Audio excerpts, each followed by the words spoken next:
Record or Ragnarok is the most anime I've seen in a long time, and I'm here to talk about it. This is a non-spoiler review from a Netflix original anime series. Let's get into it. Do leave me a thumbs up if you like this video. Leave me a thumbs down if you didn't like it. That's also fine. And let's talk about the show. Who was your favorite character? Which was your favorite fight? But for now, let's jump in. After 7 million years of humanity's history, the gods come to the decision that humans are irredeemable and must be extinct. So there's 12 episodes, about 25 minutes apiece. You take out the credits and the intro and you're left with about 20 minutes apiece, so you can get through this anime series pretty quickly. I should say up front, there are only 3 fights and each fight takes about 4 episodes long, so you're not going to get through the whole story. In fact, looking at it and breaking it down, it looks like there could be 3 to 4 seasons for them to complete this world beating anime fighting storyline. It's basically gods versus humans, and if humans can beat the gods, then we get to keep living on Earth for the next 1,000 years. But if we don't, then we die, and that'll be that. The Valkyrie are trying to help the humans by giving them a chance with a weapon, and so we have the gods and their weapons, and the humans, the weirdest humans, and their weapons fighting each other. At first glance, you could think, well, this is going to be a really superficial anime, and I'm not really going to be invested in the characters, but that's okay as well, because I like animes like Bucky, which is basically just a fighting anime with not a lot of backstory behind it, mostly just there for the animation sequences in the fight scene, seeing what we're going to get. However, this is a bit different, and it can be quite frustrating when watching a few of these episodes. It's especially the first fight at the beginning. It takes a couple of episodes to even get into a fight, and a lot of the time we'll do flashbacks to grow the character that they're talking about or showing.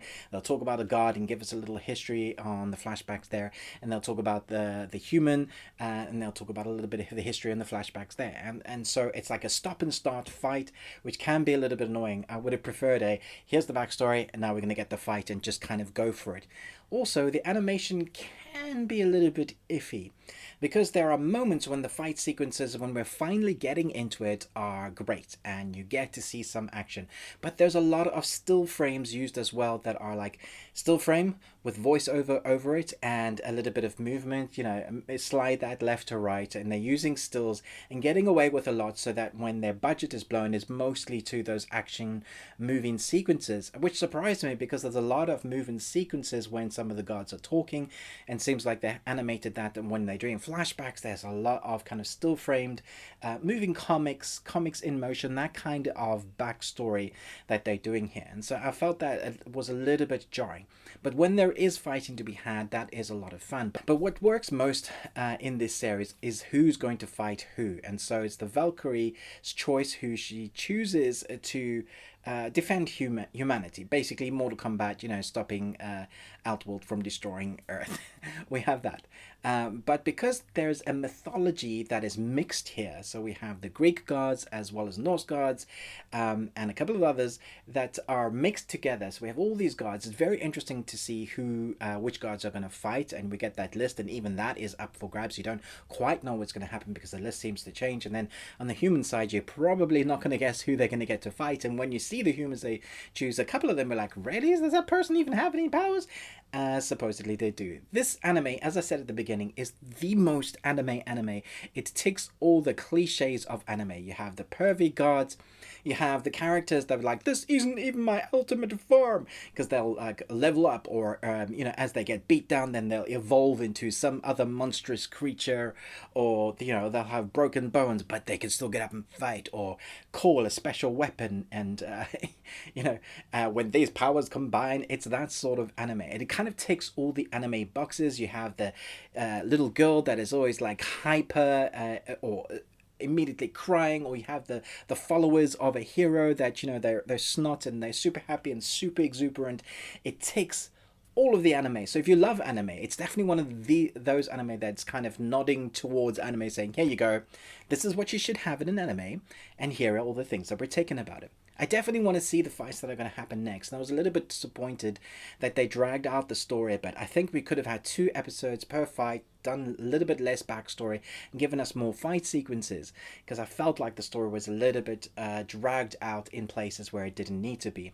And so now we might have to wait like 8 months to a year, maybe 2, depending on what the animation creators are doing, how long that takes. I hope we're going to get it sooner than that, so they can continue the fight sequences, because if you get to that last episode, it kind of finishes halfway through the middle of the last episode, the story and the credits roll, and you're like, okay. Don't switch off, because there's the beginning of a new fight sequence kind of setting up what's going to happen in the next bunch of episodes. And I think that's the really interesting story, because we're just starting to understand what these fights will evolve, how they can evolve, which characters are going to be used. We're setting up that last episode with a new character that looks really interesting, and you're wondering what the fight is going to look like. I think that's the biggest pull. You want to see who's going to be put up against who and what those fighters' trump cards are. It's fun, but I'm not sure I love it, if that makes sense. I'm waiting to see what they do with the characters and whether we get I'm going to say a more fleshed out story. We know what the story is, just what they're going to do, what the characters are doing behind the scenes. I feel like there is more of a story there, but we just haven't been shown any of it yet. Let me know in the comments below, what was your favorite fight in this season? Which fight are you looking forward to, and who is your favorite character? Do talk spoilers down below if you want to, but remind people that you're talking spoilers by having the word spoilers and then ... Thanks so much for watching this. I hope you enjoyed these reviews. Do give me a thumbs up if you do. I try to be as concise as I can, as interesting as I can, as fun as I can. I'm really enjoying what Netflix are bringing in the anime department recently, especially this month. There's been interesting anime. Eden, I don't know if you've checked that out. I have a review for it. We have Tres. Probably didn't say that right again. I know it's 13, broken up tres. But Eden, I thought, was good, just didn't have many episodes there for us to watch, 4 episodes. But Netflix are really kind of leaning into the anime department. You just have to go and look at their anime YouTube channel to see all the stuff that's coming. There's a bunch of stuff that's coming that I'm really excited for. But this, I thought, was all right. When there were good fight sequences or moments, or you finally got down to the fights, it was great. Other than that, I was like, come on, I just want to get into it. Stop taking 4 episodes to get into the fight. At least it's not like One Piece, 200 episode arc, and it can take about 50 episodes to get to a fight. So it's not as bad as that. Thanks so much for watching this, but most of all, until next time, remember, live long and Tuesday.